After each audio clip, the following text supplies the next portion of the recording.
Mukunda jewellers మొట్టమొదటి factory outlet ఇప్పుడు కూకట్పల్లి, కొత్తపేట్, సోమాజిగూడ మరియు ఖమ్మంలో. Welcome to Suman TV. నేను మీ సుమన్ టీవీ నాగ్. కోల్కతా ఇన్సిడెంట్కి సంబంధించి కొద్ది గంటల క్రితం కనుక మనం చూస్తే మమతా బెనర్జీ జూనియర్ డాక్టర్స్ దగ్గరికి వెళ్ళి నిరసన వ్యక్తం చేస్తూ ఉంటే, నేను ఒక సీఎంగా రాలేదు, ఒక దీదీగా మీ దగ్గరకు వచ్చాను, మీకుండేటువంటి ప్రాబ్లమ్స్ని నేను సాల్వ్ చేస్తాను అనేటువంటి విషయాన్ని గుర్తు చేస్తూనే అక్కడ మాట్లాడిన కొద్దిసేపటి తర్వాత వచ్చేటప్పుడు ఒక్కొక్క మాట చెప్పడం జరిగింది. అంటే మనకు అది స్వీట్ వార్నింగ్ లానే ఉంటుందన్నమాట. ఏ విధంగా చెప్పారనంటే, ఇది నా లాస్ట్ అటెంప్ట్ అని చెప్పేసి చెప్పడం జరిగింది. దాని తర్వాత అక్కడి నుంచి ఆవిడ వెళ్ళిపోవటం జరిగింది. నిరసనకారుల దగ్గర నుంచి ఇంటికి రావటం జరిగింది. ఇంటికి వచ్చిన తర్వాత మళ్ళీ చీఫ్ సెక్రటరీ తోటి ఒక లెటర్ని తయారు చేసి, సో అక్కడి నుంచి నిరసన చేసేటువంటి వాళ్ళు ఎవరైతే ఉన్నారో, మీరు ఇంటికి వచ్చి మీకుండేటువంటి మీ డిమాండ్స్ ఏంటి అనేది చెప్తే దాన్ని బట్టి నేను క్లియర్ చేస్తానని చెప్పేసి చెప్పడం జరిగింది. సో అక్కడ కొంతమంది జూనియర్ డాక్టర్సు, చాలామంది స్టూడెంట్స్ డేర్ చేసి మరీ వెళ్ళటం జరిగింది ఒక్కొక్క సీఎం ఇంటికి. సో న్యాయం జరుగుతుంది అనేటువంటి ఉద్దేశంతో వాళ్ళు ముందుకు వెళ్ళటం జరిగింది. అక్కడికి వెళ్ళిన తర్వాత అటు స్టూడెంట్స్ మధ్య అండ్ ఇటు సీఎం మధ్య జరిగినటువంటి మంతనాలు అవి కనుక చూస్తే, దీనికి సంబంధించినటువంటి వాటిల్లో జడ్జిమెంట్ అనేది స్టూడెంట్స్ ఎంత ఈగర్గా ఎదురు చూస్తూ కూడా ఒక సీఎంని ఎదిరించడానికి రెడీగా ఉన్నారు అని చెప్పడంలో ఏమాత్రం సందేహం లేదు.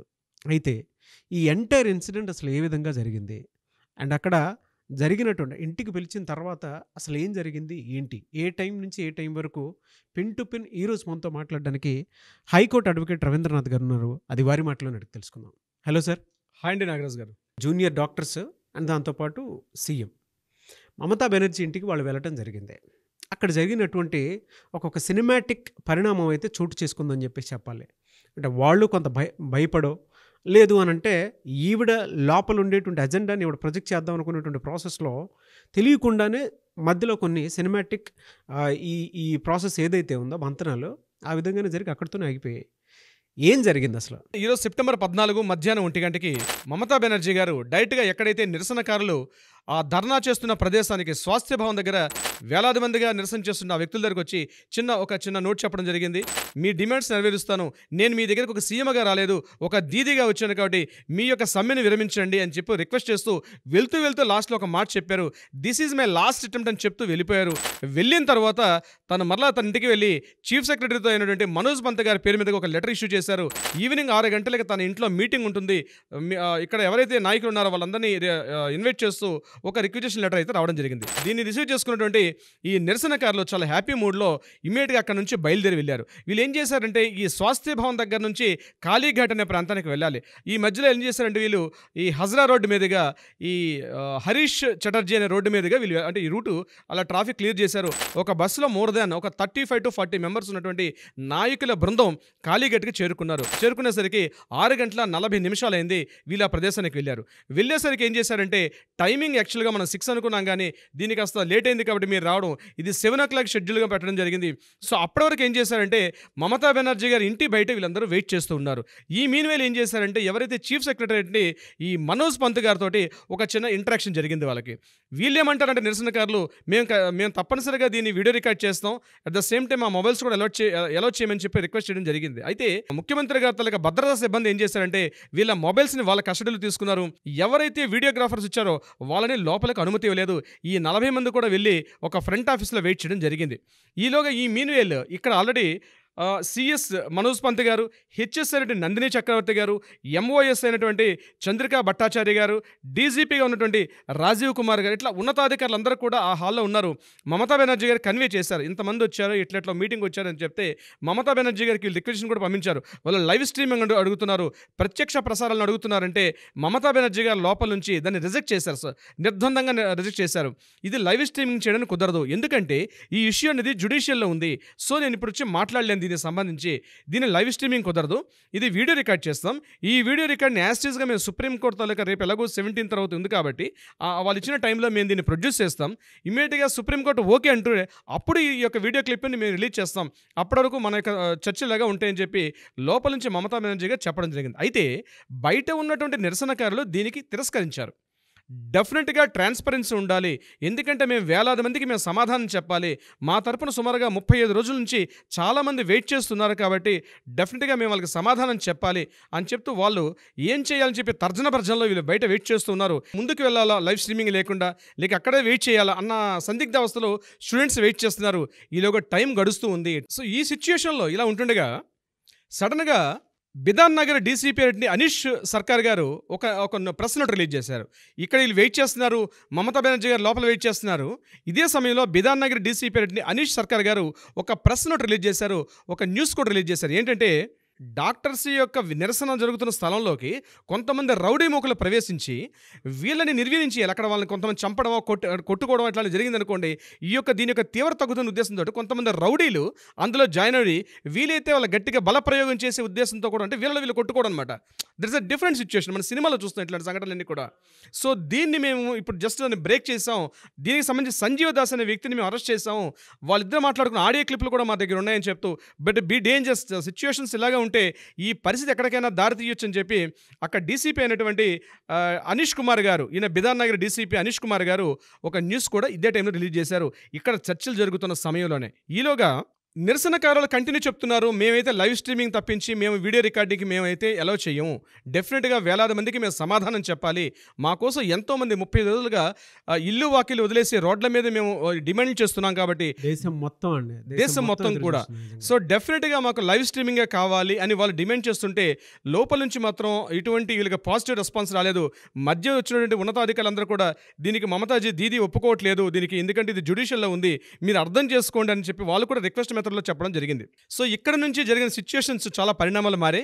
నేను దాన్ని మీకు టైంలైన్లో చెప్పే ప్రయత్నం చేస్తాను. అప్పుడు సమయం సుమారుగా 8:25 మమతా బెనర్జీ గారు బయటకు వచ్చారు. బయటకు వచ్చి అంటే నీ యాస్టీజ్ వర్డ్స్ ఎలా ఉన్నాయి అలాగే చెప్పే ప్రయత్నం చేస్తున్నాను నాగరాజు గారు. తను ఏం చెప్తున్నారంటే 2 చేతులు జోడించి నేను క్షమాపణతో వేడుకుంటున్నాను, లోపలికి రండి మాట్లాడుకుందాం అని సమావేశాన్ని ప్రారంభించుకుందాం రండి అని చెప్పి ఒక రిక్వెస్ట్ చేశారు. వాళ్ళకి వీళ్ళకి మధ్యలో ఉన్నటువంటి ఆఫీసర్స్ ఉన్నారు, మమతా బెనర్జీ గారు ఇటున్నారు, అటువైపు వీళ్ళందరూ కూడా వర్షం తడుస్తూ వాళ్ళు వెయిట్ చేస్తున్నారు. నేను రిక్వెస్ట్ చేస్తున్నాను కదా, మొత్తం రికార్డ్ చేస్తాం రండి, కానీ వీడియో మాత్రం విడుదల చేయలేం. సుప్రీంకోర్టు విచారణ ఉంది కాబట్టి నాపై నమ్మకాన్ని ఉంచండి, ఒక ముఖ్యమంత్రి అడుగుతున్నాను, మీ దీదీగా అడుగుతున్నాను అని చెప్పి చాలా రిక్వెస్ట్ మెథడ్లో ప్రాధేయపడ్డారు. 8:25 ముఖ్యమంత్రి మమతా బెనర్జీ గారు బయటకు వచ్చి వీళ్ళతో మాట్లాడిన మాటలు. అయినప్పుడు కూడా నిరసనకారులు ఏమాత్రం మెట్టు దిగలేదు. అలానే వీళ్ళు చర్చలు చేస్తున్నారు, వీళ్ళతో మాట్లాడుకుంటున్నారు. సమయం మెల్లగా గడుస్తుంది. 9:10 మరలా మమతా బెనర్జీ గారు బయటకు వచ్చారు. బయటకు వచ్చి మళ్ళీ అదే రిక్వెస్ట్ మెథడ్లో మీరు 15 మంది వస్తామని చెప్పారు, కానీ 40 మంది వచ్చారు. నాకున్న ఈ చిన్న ఇంటిలో 40 మందిని ఎలా ఉంచగలను? అయినా పర్లేదు రండి, కనీసం వచ్చి టీ తాగండి, వర్షంలో తడుస్తూ ఉన్నారు, నేను ప్రాధేయపడి అడుగుతున్నాను, దయచేసి రండి, ఇక్కడే సిఎస్ డీజీపీ హెచ్ఎస్ అందరం వెయిట్ చేస్తున్నాం, రండి, కూర్చోడానికి కూడా ఏర్పాట్లు చేశాం, ప్లీజ్ రండి, వచ్చి కనీసం టీ తాగండి అని ఆమె ముకులిత హస్తాలతో చేతులు జోడించి ప్రాధేయపడడం జరిగింది. 9:10 జరిగినటువంటి యాజ్ టీజ్ వర్డ్స్ ఇలాగే ఉన్నాయండి. వాట్ ఈ సినిమాటిక్ సీన్ కదండి. ఎగ్జాక్ట్లీ నాగరాజ్ గారు. అసలు భారీ వర్షం, అక్కడ సైక్లోన్ అని కూడా చెప్తూ ఉన్నారు. అటువంటి దాంట్లో కూడా స్టూడెంట్స్ ఎక్కడా కూడా తొనక్కుండా వెనక్కుండా డైరెక్ట్ ఫేస్ టు ఫేస్ చేసుకోవడానికి కూడా లైవ్ స్ట్రీమింగ్ ఉంటేనే మేము వస్తాము అనుకున్నటువంటి నిరసన చేయటం అనేది నిజంగా really great and hats off to them sir. Students ఎవరైతే ఈ నిరసన చేస్తున్న నిరసనకారులందరూ కూడా వీడియో స్ట్రీమింగ్ లేకుండా మేము బయటికి వెళ్ళడానికి కుదరదు, మేము వేల మందికి సమాధానం చెప్పాలి దీది, మీరు తప్పనిసరిగా మమ్మల్ని యాక్సెప్ట్ చేయని చెప్పి ఇటు నుంచి వీళ్ళు కూడా అదే రిక్వెస్ట్ మెథడ్లో వీళ్ళు కూడా కోరడం జరిగింది. మధ్యలో ఆఫీసర్స్ ఉన్నారు, ఇటు మమతా బెనర్జీ గారు ఇంటి బయట వెయిట్ చేస్తున్నారు, మీడియా కొంతమంది ఎవరైతే అలౌ చేస్తారో అఫీషియల్ మీడియా పర్సన్స్ కూడా వెళ్ళడం జరిగింది. ఇది కంటిన్యూ డిస్కషన్ జరిగింది. మరలా మమతా బెనర్జీ గారు లోపలికి వెళ్ళారు, ఆఫీసర్స్ కూడా లోపలికి వెళ్ళారు. ఈలోగా వీళ్ళు డిస్కషన్ చేసుకుంటున్నారు ఏం చేయాలి పరిస్థితి. మరలా మేము వెనక్కి వెళ్తేనేమో నిరసనకారులకి మేము అపాలజీ చెప్పాలి, దీదీ ఒప్పుకోవట్లేదు, పరిస్థితి ఏం అర్థమవుతుంది. తనే ఆల్రెడీ మమతా బెనర్జీ గారు ఏం చెప్పారు, this is my last attempt అని చెప్పడం జరిగింది. సో ఒక నిర్ణయం ఎలా తీసుకోవాలని తెలియనటువంటి ఒక సందిగ్ధావస్థలో మొత్తం ఉండిపోయారండి. సో ఈ సమయంలో మొత్తం యావత్ రాష్ట్రం మొత్తం కూడా టీవీలకు అతుక్కుపోయినారండి, సోషల్ మీడియాలో లైవ్లు చూస్తున్నారు. ఏం జరుగుతుంది, నెక్స్ట్ మినిట్ ఏమవుతుంది అంటే ఆర్జికర్ మెడికల్ కాలేజీలో ఉన్నటువంటి సంఘటన ఎక్కడ వరకు తీసుకొచ్చారు, ఇది నిజంగా డిమాండ్స్ ఒప్పుకుంటారా, డిమాండ్స్ ఒప్పుకోకుండా వీళ్ళు వెనక్కి వస్తారా, ఈ డిస్కషన్స్ ఇలానే ఆలోచిస్తున్నారు చాలామంది. డిస్కషన్ జరుగుతున్నాయి, హెవీ రెయిన్ పడుతోంది, అంబ్రెల్లాస్ అన్నీ ఇచ్చారు అక్కడ, అయినప్పటికీ వెయిట్ చేస్తున్నారు అక్కడ చాలామంది. ఈలోగా 9:25 27 ముందుగా సిఎస్ అండ్ మనోజ్ పంత్ గారు బయటకు వచ్చేసి వెళ్ళిపోయారు. నెక్స్ట్ డీజీపీ రాజీవ్ కుమార్ గారు ఆయన వచ్చి వెళ్ళిపోయారు. ఎంఓఎస్ అండ్ చంద్రికా భట్టాచార్య గారు వచ్చారు. చంద్రికా భట్టాచార్య గారు రాగానే నిరసనకారులు కొంతమంది వెళ్ళి, అమ్మ మరి మేము ఇట్లా మీటింగ్ వచ్చాం, మరి ఏంటి మేము డిసైడ్ చేసుకుంటున్నాం, వీడియో రికార్డింగ్ కూడా సరిపోతుంది, లైవ్ స్ట్రీమింగ్ లేకపోయినా సరే మేము యాక్సెప్ట్ చేస్తాం, సరే మమతాది ఇప్పుడు రెడీగా ఉన్నారా చెప్పండి, మేము మీటింగ్ వస్తున్నాం అంటే చంద్రికా భట్టాచార్య గారు నిర్ద్వందంగా తిరస్కరించారు. ఇప్పుడు మీటింగ్ సమావేశం లేదు, 3 గంటల సేపు వెయిట్ చేస్తున్నాం కాబట్టి ఇంకా దీదీజీ చాలా హట్ అయితే తను వెళ్ళిపోయారు కాబట్టి ఇప్పుడు మీటింగ్ లేదు, మళ్ళీ డీటెయిల్స్ అన్ని తర్వాత మాట్లాడుకుందాం, ఇప్పటి నుంచి మీరు ఈ క్షణం కదలకపోతే తీవ్ర పరిణామాలు ఎదుర్కొంటారు, ఇమ్మీడియట్గా మీరు ఇక్కడి నుంచి వెళ్ళిపోండి, 3 గంటల సేపు వెయిట్ చేస్తున్నాం అయినప్పుడు కూడా మీ దగ్గర నుంచి పాజిటివ్ రెస్పాన్స్ రాలేదు అంటే అప్పుడు నిరసనకారులు చెప్తున్నారు, మేము ఇప్పటికే లైవ్ స్ట్రీమింగ్ లేకపోయినా మేము వస్తాం మాట్లాడతాం అని చెప్పి వీళ్ళొక మెట్టు దిగి మాట్లాడినప్పుడు కూడా నిర్ద్వందంగా మమతా బెనర్జీగా దాన్ని తోసిపుచ్చారు. అందులో ఒక వైద్య విద్యార్థి వచ్చి బయట మాట్లాడుతూ మీడియాతో మాట్లాడుతూ ఏం చెప్తున్నారంటే, మేము 35 రోజుల పాటు ఎండనక వాననక మేము తిరుగుతున్నప్పుడు, మేము ఆల్రెడీ ఇంత ప్రొటెస్ట్ చేస్తున్నప్పుడు 3 గంటల పాటు వెయిట్ చేయలేకపోతున్నారా మా కోసం, మేము కూడా మాట్లాడుకోవాలి కదా, మేము కూడా సమాధానం చెప్పాలి కదా, 10 మందికి, 1000 మంది మా సమాధానం కోసం వెయిట్ చేస్తున్నారు, 3 గంటల సమయం మా కోసం ఆ మాత్రం కేటాయించలేకపోతున్నారా, ఇంత నిర్ద్వందంగా ఇంటికి పిలిపించి మమ్మల్ని ఎందుకు ఇన్సల్ట్ చేస్తున్నారు అంటే కూడా బలవంతంగా ఒకరు అక్కడ నుంచి ఎవరైతే ఇప్పటివరకు నేను చెప్పిన ఆఫీసర్స్ అందరూ కూడా వెనక్కి వెళ్ళిపోవడం జరిగింది. చంద్రికా భట్టాచార్య గారు వచ్చి మీడియా ముందుకు వచ్చేసి మీటింగ్ క్యాన్సిల్ అయిపోయింది, ఈ సమావేశానికి ఇక్కడితో క్లోజ్ అయిపోయినాయి, మిగిలిన విషయాలు దీదీ గారు బయటకు వచ్చి మిగిలిన విషయాలు తర్వాత చెప్తారు, ఇప్పటికైతే ఈ మీటింగ్ క్యాన్సిల్ అని చెప్పడం జరిగింది. నాగరాజ్ గారు వాటే డ్రామా అండి అసలు. అంటే జనరల్గా ఇందులో మనకు చూస్తే వాళ్ళు ఎలాగో ఒప్పుకోరు సార్, లైవ్ స్ట్రీమింగ్ లేకుండా మేము ఎందుకు వెళ్తాం అనేటువంటి విషయాన్ని స్టూడెంట్స్ మాట్లాడేటప్పుడే మనం చూసాము. ఈవెన్ మీరు యూట్యూబ్లో అంటే నేషనల్ మీడియాలో కొట్టినా కూడా కొన్ని వీడియోస్ క్లిప్పింగ్స్ అయితే మనకు తెలుస్తూ ఉంటాయి, లైవ్ స్ట్రీమింగ్ లేకుండా మేము ఇంట్లోకి వెళ్ళమనేటువంటి విషయం. వాళ్ళు ముందు నుంచి ఒకటే మాట మీద ఉన్నారు. ఈవెన్ మొన్నటికి మొన్న ఆవిడ మాట్లాడేటప్పుడు కూడా లైవ్ స్ట్రీమింగ్ కావాలని చెప్పేసి కూడా అడగటం జరిగింది. మనం మాట్లాడినప్పుడు ఆవిడకి స్టేట్మెంట్ కూడా పాస్ చేయడం జరిగింది. నేను రాజీనామాకు కూడా సిద్ధం అనేటువంటి స్టేట్మెంట్ని ఆవిడ పాస్ చేయడం జరిగింది. ఇలా వీళ్ళతో పాటు మాట్లాడుతూ కూడా ఆ రోజు కూడా లైవ్ స్ట్రీమింగ్ అడిగారు. ఆవిడకి తెలుసు లైవ్ స్ట్రీమింగ్ అనేది జరిగితేనే లోపలికి వచ్చి మాట్లాడతారు అనేటువంటి విషయం. వీళ్ళు ఒప్పుకోరని తెలుసు. ఆవిడ కూడా ఒక గేమ్ అన్నట్టే కంప్లీట్గా, అంతే కదా సార్. ఇప్పుడు దీనికి సంబంధించి మనం గట్టిగా మాట్లాడుకోవాలి అని అంటే వాళ్ళు ఎలాగో ఒప్పుకోరు. నేను కాళ్ళబేరానికి వెళ్ళి బతిలాడాను, వాళ్ళు ఒప్పుకోలేదు, నేను రిజెక్ట్ చేశాను, నేను మీటింగ్ క్యాన్సిల్ చేసుకున్నాను, ఇందులో తప్పే ఉంది అని చెప్పి చెప్పుకోవడం. ఇంట్రెస్టింగ్ పాయింట్ నాగరాజ్ గారు, ఈ సంఘటన మొత్తాన్ని మనం పరిశీలించి దగ్గరగా చూస్తే వీళ్ళు 5 డిమాండ్లు రైజ్ చేస్తున్నారు. అందులో ప్రధానమైన డిమాండ్ ఏంటి? సిపి రాజీనామాను కోరుతున్నారు. ఎందుకు? 14వ తారీఖు నాడు ఆర్జికర్ మెడికల్ కాలేజీ మీద ఒక మూకుమ్మడిగా దాడి చేసి సాక్ష్యాధారాలను తారుమారు చేశారు కాబట్టి ఈయన సిపి స్థాయికి ఈయన అనర్హుడు కాబట్టి ఇమ్మీడియట్గా ఆయన రాజీనామా కోరుతూ మరికొంతమంది ప్రభుత్వ అధికారులు ఎవరైతే ఉన్నారో ఆ యొక్క ఆర్జికర్ మెడికల్ కాలేజ్ సంబంధించి కొంతమంది ఆఫీసర్స్ ఎవరున్నారో వాళ్ళందరి యొక్క రాజీనామా కోరారు. సో ఇక్కడ కీ పాయింట్ ట్విస్ట్ ఏంటంటే, యాజ్ బీయింగ్ అన్ అడ్వకేట్గా నాకు కామన్ ఒక డౌట్ ఏంటంటే నాగరాజ్ గారు, ముఖ్యమంత్రిగా రిజైన్ చేయడానికి కూడా సిద్ధపడినటువంటి మమతా బెనర్జీ గారు ఒక సిపిని రిజైన్ చేయలేకపోతారా? కేవలం అక్కడ ఉన్న ప్రభుత్వ అధికారి రాజీనామా చేయలేకపోతారా? ఏంటి దీంట్లో ఉన్న ట్విస్ట్ అండి? అట్లీస్ట్ వీళ్ళు 5 డిమాండ్లతో ముందుకు వచ్చారు. అట్లీస్ట్ ఒక 2 డిమాండ్ లెస్, నేను సిపిని రాజీనామా చేపిస్తున్నాను, ఇది నా అధికారం, నా చేతుల్లో ఉన్న అధికారంతో సిపిని రాజీనామా చేయించే అధికారం లేదా? అక్కడ ఉండే ప్రభుత్వాధికారులు రిజైన్ చేసే అధికారం లేదా? ఇది స్మాల్ థింగ్ అండి. అట్లీస్ట్ వాళ్ళు అడిగిన 5 డిమాండ్లు వీళ్ళు ఒకటే మొదటి నుంచి అడుగుతున్నారు. విక్టిమ్ని, బాధితురాలకి సరే న్యాయం జరగంటే సరే కోర్టులో ఉంది, మీరు రాజీనామా చేయించండి, మీరు బాధితులకి ఒక ఎవరైతే పేరెంట్స్ ఉన్నారో వాళ్ళకి న్యాయం చేయండి అడిగినప్పుడు సిపి రాజీనామాకి ఎందుకు చేయించకుండా ఈవిడ మంకు పట్టుకు ఎందుకుంటున్నారు? తను రాజీనామా చేయడానికి సిద్ధం అని చెప్తున్నారు కానీ సిపిని రాజీనామా చేయడానికి ఎందుకు సిద్ధపడట్లేదు? ఇది వేలాది మంది మెదలను తొలుస్తున్న ఏకైక ప్రశ్న. బహుశా రేపు మీడియాలో ఇదే వస్తుంది ఆ ఆన్సర్ని. నాకు ఇది ముందే తడుతుంది నాగరాజ్ గారు, ఈరోజు నాకు అదే తడుతుంది. ఇదంతా వ్యవహారం చూస్తుంటే చిన్న స్మాల్ అండి. వాళ్ళు 5 డిమాండ్స్ అడిగారు, అట్లీస్ట్ ఒక 2 డిమాండ్లు, ఎస్ నేను ముందుకు వస్తున్నాను, నేను రాజీనామాకి సిద్ధపడినప్పుడు సిపిఎన్ రాజీనామా చేయని చెప్పడం ఆమెకు అధికారం లేదా? ఆమెకు అర్హత లేదా? ఆమెకు ఉన్నటువంటి అధికార స్థాయిలో ఈజీగా చేయించగలుగుతుంది. నేను రిజైన్ చేయడానికి రెడీగా ఉన్నాను, కానీ అక్కడ ఉన్నటువంటి కొన్ని పరిస్థితుల దృష్ట్యా నేను చేయలేకపోతున్నాను ఆయన సిద్ధపడినప్పుడు ఈవిడ మాత్రం ఎందుకు వంకపట్టి ఆ యొక్క డిమాండ్ ఎందుకు చేయలేకపోతుంది? అట్లీస్ట్ అది చేసినా సరే నిరసనకారులు ఒక కంట్రోల్కి వస్తారు కదా, డెఫినెట్గా వాళ్ళు కూడా ఒక ఆనందం ఉంటుంది. అరే 35 రోజులుగా మేము ఇంత నిరసన చేస్తున్నాము, అట్లీస్ట్ మేము ఇచ్చిన 5 డిమాండ్స్లో అట్లీస్ట్ ఒక డిమాండ్ అయినా మేము నెరవేర్చుకున్నాం అని చెప్పి వాళ్ళు రేపట్లోగా వాళ్ళు మరలా వెళ్ళి వాళ్ళ డ్యూటీస్లోకి వాళ్ళు వెళ్తారు కదా. బట్ ఈ చిన్న పని కూడా చేయలేకపోతుంది మమతా బెనర్జీ గారు. దీని వెనకాల ఏముంది? దీని వెనకాల ఏం అంతర్గత కుట్ర ఉంది అంటే తన పార్టీలో ఉన్నటువంటి వ్యక్తులు తిరుగుతున్నారు, రాష్ట్ర వ్యాప్తంగా అందరూ చూస్తున్నారు. ఈ దేశవ్యాప్తంగా ప్రపంచవ్యాప్తంగా కూడా ఇంత యాజిటేషన్స్ వస్తున్నప్పుడు ఎందుకు ఈరోజు చర్య తీసుకోలేకపోతుంది ఆవిడ? సో ఇది తెలియని ఒక పెద్ద $1 మిలియన్ క్వశ్చన్ ఇది యాక్చువల్గా. ఎందుకు మమతా బెనర్జీ గారు తన మంకు పట్టు విడట్లేదు? చేతులు జోడించి ప్రాధేయపడుతున్న అడుగుతున్నారు ఆవిడ. లోపలికి రండి, టీ తాగండి, లోపల రిక్వెస్ట్ చేసుకుంటారు. 2 చేతులు జోడించి తన ముఖ్యమంత్రి స్థాయిని మరిచి ఒక లేమెల్లాగా అడుగుతున్నారు. ఇంత స్థాయికి దిగజారుతున్నారు కానీ ఒక కమిషనర్ ఆఫ్ పోలీసులు ఎందుకు రిజైన్ చేయలేకపోతున్నారు? ఇది చాలా మందికి వచ్చే క్వశ్చన్ నాగరాజు గారు. ఇది ఎందుకు చేయలేకపోతున్నారు? తన అర్హత, తన స్థాయి మర్చి ముఖ్యమంత్రి క్యాంప్ ఆఫీస్ దగ్గర నుంచి నిరసనకారుల యొక్క ప్రదేశానికి వెళ్ళారు. ఇంటికి వచ్చిన నిరసనకారులకి తన 2 చేతులు జోడించి ముకులిత హస్తాలతో ప్రాధేయపడమని అడుగుతున్నారు. కానీ వాళ్ళు ఇచ్చిన 5 డిమాండ్స్లో అట్లీస్ట్ ఒక డిమాండ్ను కూడా నెరవేర్చుకునే ముందుకు రాకపోవడానికి దీని వెనకాల క్వశ్చన్ అంటే అర్థం కాక ఇంటెలిజెన్స్ వర్గాలు మొత్తం తల పట్టుకొని చూస్తున్నాండి. ఏంటి జరుగుతుంది ఇక్కడ? కలకత్తాలో ఏం జరగబోతుంది? నో డౌట్ అండి, సంథింగ్ ఇస్ ఫిషీ. అంతే కదండి, ఇప్పుడు మనం అదే అనుకోవాలి. మీరు చూసారు కదా, అటువైపు జూనియర్ డాక్టర్స్ మాట్లాడుతూ ఉంటే కూడా ఆ డిమాండ్స్ కానివ్వండి, ఇవి కానివ్వండి, ఏది కోరినా కూడా వాటికి సంబంధించినటువంటి వాటిల్లో ఎక్కడా స్పందన లేదు. కానీ ఒక స్టేట్మెంట్ అయితే వస్తుంది. ఏ స్టేట్మెంట్? నేను రాజీనామాకు కూడా సిద్ధం అనేటువంటి స్టేట్మెంట్.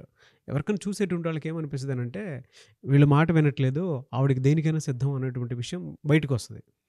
బట్ ఇక్కడ జస్టిస్ మాత్రం చేయట్లేదు. నేను జస్టిస్ చేస్తాను, ఇది నా చేతిలో పని, నేను ఏదైనా చేయగలుగుతాను అనుకున్నటువంటి భరోసాని ఇస్తున్నారా? లేదు. పోయి నేను చేసేస్తాను అనేటువంటి విషయాన్ని అసలు అక్కడ దాకా వెళ్ళాల్సినటువంటి అవసరం కూడా లేదు. ఇవి ఎప్పుడో చేసి ఉండాల్సిందే. అదంతా వైద్య ఆరోగ్య శాఖ మంత్రిగా ఉన్నారు, హోమ్ మినిస్టర్గా ఉన్నారు, చీఫ్ మినిస్టర్గా ఉన్నారు. అట్లీస్ట్ ఆవిడ ఏమీ చేయలేకుండా రిక్వెస్ట్ మెథడ్, ఒక పులి చిన్న పిల్లిలాగా ముందుకొచ్చి నిరసనకారుల ముందర చాలండి. This is the success Nagaraj గారు. ఎందుకంటే వేలాది మంది నిరసనకారులు వెళ్ళి ఈరోజు యువత నేర్చుకోవాల్సిన గొప్ప సంఘటన. ఈరోజు ప్రజాస్వామ్య దేశంలో ఈరోజు మతాలకు అతీతంగా ఒకటే రిక్వెస్ట్ చేసి చెప్తున్నాను నాగరాజ్ గారు. ఈరోజు జరిగిన ఇన్సిడెంట్ ఒక యూత్ యొక్క సక్సెస్గా నేను చెప్తున్నానండి. వేలాది మంది యూత్ అందరికి కూడా ఇది భాషకు సంబంధించింది కాదు, మతానికి సంబంధించింది కాదు, ఒక సంస్కృతికి సంబంధించింది కాదు. కానీ మన దేశంలో పక్క రాష్ట్రంలో జరిగిన విజయం ఒక యూత్ సాధించిన విజయం అండి. ఇది ప్రతి రాష్ట్రానికి కూడా ఒక ఆదర్శం కావాలి. ఎందుకంటే నిరసనకారులు వేలాది మందిగా వచ్చి ఆమె ఇంటి ముందు నిలబడితే ఒక ముఖ్యమంత్రి స్థాయి వ్యక్తి తను మర్చిపోయి ముకులిత హస్తాలతో చేతులు జోడించి రండి, లోపలికి రండి, మాట్లాడుకుందాం అంటుందంటే ఆ స్థాయి దిగడం అన్నదే వీళ్ళు సాధించిన ఫస్ట్ విజయం. This is their success, no doubt at all. ఇందులో స్టూడెంట్స్ ఎక్కడా కూడా తగ్గట్లేదండి. ప్రతి స్టూడెంట్కి నిజంగా అండి ఆ పేట్రియటిక్ పవర్, ఆ యాజిటేషన్ పవర్ మనం కావాల్సింది సాధించుకోవాలి. ఇక్కడ చూడండి, పార్టీలకు అతీతంగా, మతాలకు అతీతంగా ఇక్కడ ముస్లిమ్స్ ఉన్నారు, హిందూస్ ఉన్నారు, రకరకాల మైనారిటీస్ అందరూ కలిసి ఒకటే కలిసికట్టుగా ఉన్నారు. మాకు డిమాండ్స్ ఏంటి? 5 డిమాండ్స్ కావాలి. విక్టిమ్కి అన్యాయం జరగకూడదు, న్యాయం జరగాలి. ఎవడైతే అక్యూజ్డ్ ఉన్న వాడికి శిక్షింపజేయాలి, సిపి రాజీనామా చేయాలి. These are the main demands అండి. Proud of you junior doctors అండి, no doubt. Really hats off and proud of the junior doctors. ఇవాళ యూత్ వాళ్ళని చూసి నేర్చుకోవాల్సినటువంటి అంశాలు, పాఠాలు చాలా ఉన్నాయి. అంటే ఎంత బలంగా మనం న్యాయం కోసం నిలబడితే అవతల ఉన్నటువంటి పర్సన్ ఏ పవర్లో ఉన్నా కూడా మన దగ్గరకు వచ్చి కాళ్ళబేరానికి వచ్చేస్తారు అనేటువంటి విషయం చెప్పడంలో ఏమాత్రం సందేహం లేదు. దీన్ని బట్టి అర్థం చేసుకోవచ్చండి. అక్కడ సంథింగ్ ఫిషీ ఏదో జరిగింది. ఆ గవర్నమెంట్కి సంబంధించి కూడా కొన్ని విషయాలు బయటపడేటువంటి అవకాశాలు, అవకతవకలు కూడా ఉంటాయి, నో డౌట్. అందుకే దీనికి సంబంధించిందే ఆవిడ న్యాయం చెయ్యాలి అనుకున్నా కూడా న్యాయం చెయ్యలేని స్థితిలో ఉండి కూడా ఇలాంటి సినిమాటిక్ డ్రామాని అక్కడ నడుపుతున్నారు అనేటువంటి విషయం తెలిసిందే.